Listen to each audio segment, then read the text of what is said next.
setup configurations. The setup configurations are how you set your controller up. It's like the number of vents. So when you have a greenhouse that would have 2 vents circuits, 1 heater circuit, 2 cooling circuits, so this is where you set that up. So the P0, so you go into configuration menu, which is slightly different, but your P0 is your number of vents. That's the number of vent circuits you've got connected. The starting relay is so you can have either 6, 8, or 10 relays, and it's just which one in the row it starts with. The number of fans, that's how many cooling circuits you got.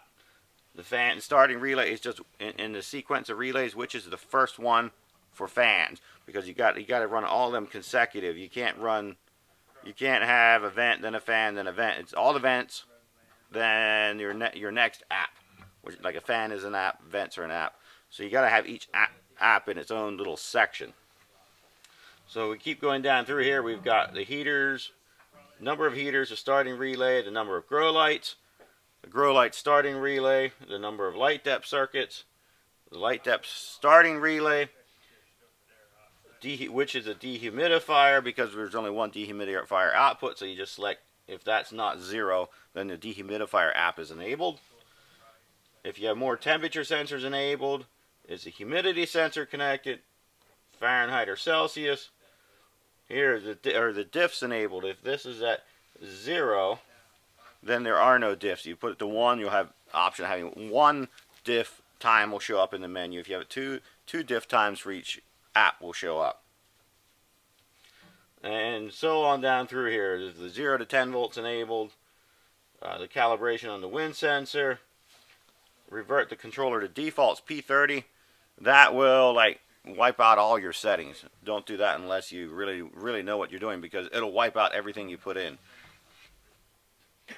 And is a direct share enabled? And if so, if it's a master or the slave, because you can have 1 master and many slaves. If the voltage monitoring is enabled, it's an advanced feature so that you can watch your input voltage.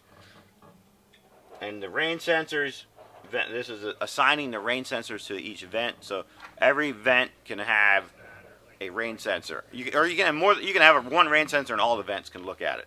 You can have multiple rain sensors and look at just a particular one.